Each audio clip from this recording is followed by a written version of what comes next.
नमस्कार। नागेश शरणागत का आप सभी को प्यार भरा नमस्कार।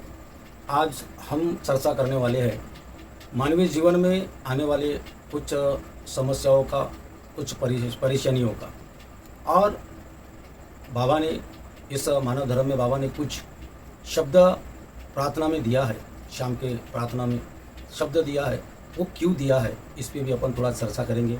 तो आप सभी से मेरे दोनों हाथों की विनती है कि इस वीडियो को पूरा देखे बगैर, इसको समझे बगैर इसको बंद ना करें। और आप इस वीडियो को अगर सेवक देख रहा है या आदमी देख रहा है तो ये वीडियो अपने पत्नी को ज़रूर सुनाएं, हमारे सेविका भाई को ज़रूर सुनाएं।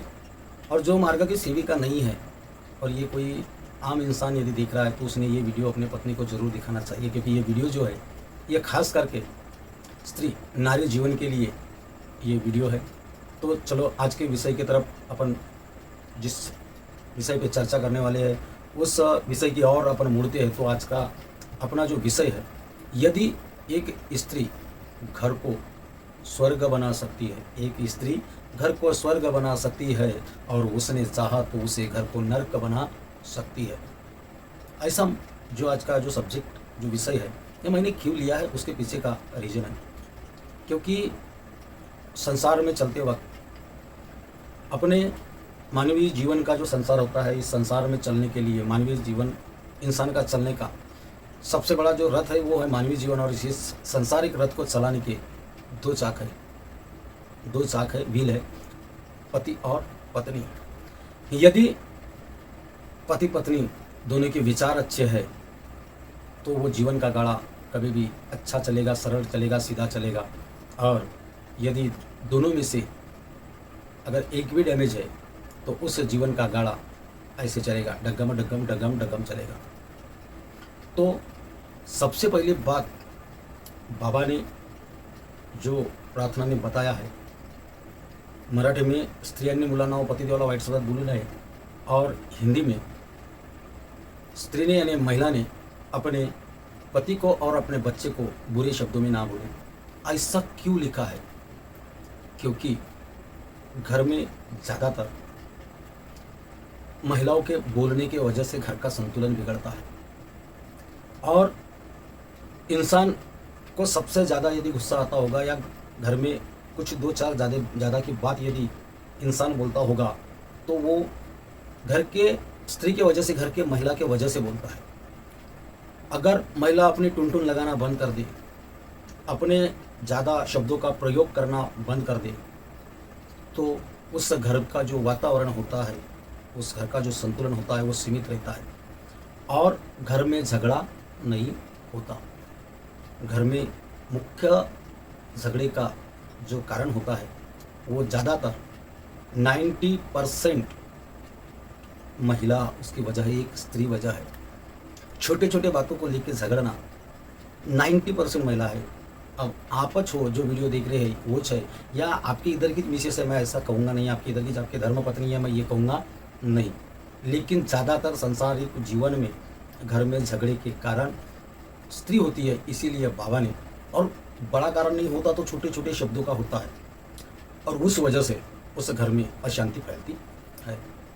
ये स्त्री के लिए हुआ, ऐसा नहीं बोला कि मैं सभी संसार की सभी स्त्रियाँ हैं। कुछ कुछ जगह पे स्त्रियाँ बहुत अच्छी, और जहाँ पे स्त्री का व्यवहार अच्छा है उस घर के तरफ देखो, उस घर का संस्कार, उस घर के वातावरण के तरफ देखो तो वो घर हंसता ही दिखेगा।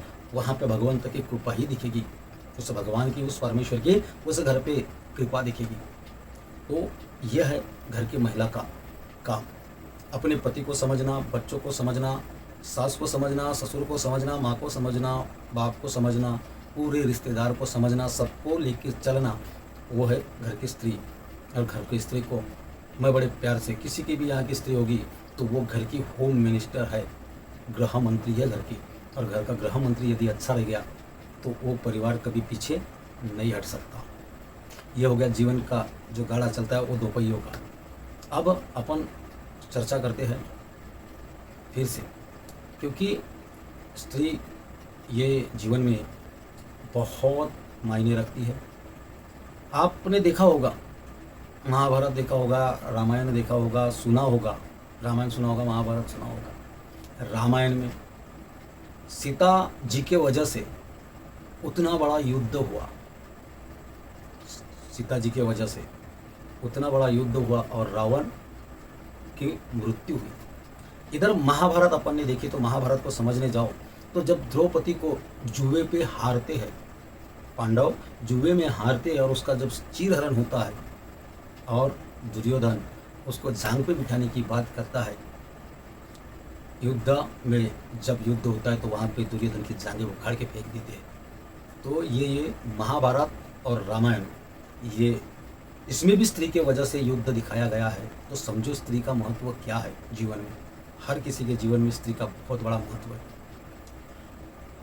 उन स्त्रियों की वजह से महाभारत और रामायण घड़ा। तो स्त्री ने कैसा रहना चाहिए, घर की स्त्री ने कैसा रहना चाहिए। यदि आपको माँ बनना है, अगर माँ इस शब्द में, माता इस शब्द में अगर आपको बने रहना है तो आपको माता जिजाऊ की तरह बनना पड़ेगा, जिसने माता जिजाऊ ने अपनी शिक्षा से, अपने क्या बोलते उसको पालन पोषण से छत्रपति शिवाजी महाराज इस देश को दिया, छत्रपति शिवाजी महाराज घड़ाया। तो माता बनना है तो जिजाऊ की जैसे बनो। पत्नी किसके जैसी बनना है, पत्नी किसके जैसी बनना है, तो आपको पत्नी बनना है रमाई जैसी, जिसने डॉक्टर भीमराव अंबेडकर बनाया। पत्नी बनना है तो किसके तरह बनो, रमाई के जैसे, जिसने डॉक्टर भीमराव अंबेडकर बनाया। पत्नी बनना है तो माता वाराणसी आई के जैसे बनो, आई वाराणसी की जैसी बनो, जिसने महान त्यागी बाबा जुमदेव जी घड़ाया, महान त्यागी बाबा जुमदेव जी घड़ाया। अगर जिजाऊ के साथ नहीं होती तो शोभा नहीं बनते। छत्रपति शिवाजी महाराज स्वराज्य की नींव नहीं रखते, स्वराज्य की स्थापना नहीं करते। रमाई का साथ नहीं रहता, पत्नी रमाई का साथ नहीं रहता तो डॉक्टर बाबा साहेब अम्बेडकर इतनी डिग्रियां हासिल नहीं करते। आज विचार करो, आज विचार करो, यदि आपका पति महीना, 2 महीना, 3 महीना नहीं रहा तो आप क्या बोलते हो। और डॉक्टर बाबा साहब अम्बेडकर देश विदेश में पढ़ाई करना चाहते थे तो रमाई, विचार करो, रमाई ने डॉक्टर बाबा साहेब अम्बेडकर डॉक्टर भीमराव अम्बेडकर यानी बाबा साहेब अम्बेडकर बनाया। और विचार करो वाराणसी आई का, जिसके परिवार के लोग जान जाते थे, जिसके आंखों के आगे, कानों के आगे, जिसके समक्ष चर्चा हुई कि मुझे यदि कुछ होता है तो मेरे पत्नी को, मेरे परिवार को संभाल लेना, वह आई फिर भी अपने पति के साथ में खड़ी रही, उतने बड़े संकट में साथ में रही। और जब इस मानव धर्म का प्रचार प्रसार करने जब बाबा निकलते थे तो आप पैसा देखते हो। मेरा पति यदि किसी सेवक सम्मेलन में गया तो मेरे पति ने घर से 500 की नोट लेके गया तो कितने खर्चा किया ये आप देखते हो, कितने बचा के लाया, या अपना पति बाहर गया तो कितने कमा के लाया देखते हो। लेकिन वाराणसी आई बाबा से क्या कहती थी, जब बाबा प्रचार पे दौरे पे निकलते थे, प्रचार से आते थे घर, तो बाबा आई क्या कहती थी उन्हें, बाबा आपने इस बार कितने सेवक को मार्गदर्शन किया, पिछले वक्त से इस बार कुछ सेवक बढ़े थे क्या। यानी आई बाबा के साथ में एकदम पूरे तन मन धन से बाबा के साथ खड़ी रही और इस मानव धर्म की नींव रखने में आई ने बाबा को बहुत बड़ा सहकार्य किया और आई का योगदान बहुत महत्वपूर्ण रहा। उसने, वाराणसी आई ने अपना आयुष्य तक के हम सेवकों के लिए बाबा को दिया। जब बाबा 90 में जाने वाले थे तो आई ने भगवान से विनती किया, परमेश्वर से विनंती किया कि इस बाबा की ज़रूरत इन सेवकों को है, तो बाबा मेरी जो बची आयुष्य वो मेरे पति को दो और बाकी बाबा के जगह पे मुझे लेके जाओ। ऐसी पत्नी थी। पत्नी बनना है तो वाराणसी आई के जैसे बनो, माँ बनना है तो जिजाऊ के जैसे बनो, रमाई के बने जैसे पत्नी बनो। और वाराणसी आई ने, विचार करो कितना योगदान हम सेवकों के लिए दिया, कितनी शीलता थी आई में, कितना समझ के लेती थी। लेकिन आज की सेविका इन बातों को नहीं समझती, आज की नारी, आज की स्त्री इन बातों को नहीं समझ रही है। और जब तक कि आप समझोगे नहीं तब तक कि आपके जीवन का गाड़ा सीधा चलेगा नहीं।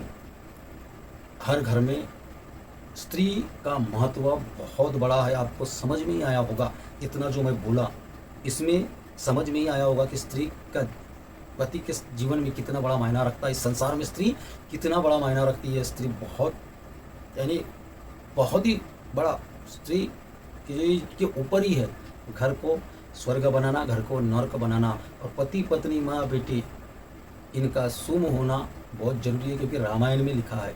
और रामायण के सुंदर कांड जो पंचम पंचम सोपान ऐसा कुछ तो भी बोलते हैं, जो अध्याय आपने इसमें प्रकरण बोलेंगे उसको धड़ा बोलेंगे, पांचवा है, शायद पांचवा है सुंदर कांड। उस सुंदर कांड में एक लाइन लिखी है, वो दोहा तो मुझे मालूम नहीं कितने नंबर का है, लेकिन वहाँ पे एक लाइन लिखी है, जहाँ सुमति वहाँ संपत्ति नाना, जहाँ सुमति वहाँ संपत्ति नाना, जहाँ कुमति वहाँ विपत्ति निदाना। तो जहाँ सुम है वहाँ संपत्ति है, और जहाँ सुम नहीं है वहाँ कुमति है, कुनीति है। इसीलिए आपने जब पूरा वीडियो देखा है तो आप इस जीवन में, नारी जीवन में, स्त्री जीवन में, अपने संसार को, सांसारिक जीवन में बाबा के शिकवन से सत्य मर्यादा प्रेम का आचरण करें, प्रेम की बोली रखे, मर्यादा का आचरण रखे, सत्य बोले, मर्यादा का पालन करें और प्रेम से रहना सीखे। इतना ही बोलता हूँ और अपने शब्दों को विराम देता हूँ। मेरा वीडियो यदि आपको अच्छा लगा हो तो लाइक, कमेंट, शेयर और मेरे चैनल को सब्सक्राइब जरूर करना। आप सभी को मेरा प्यार भरा नमस्कार जी, नमस्कार जी, नमस्कार जी।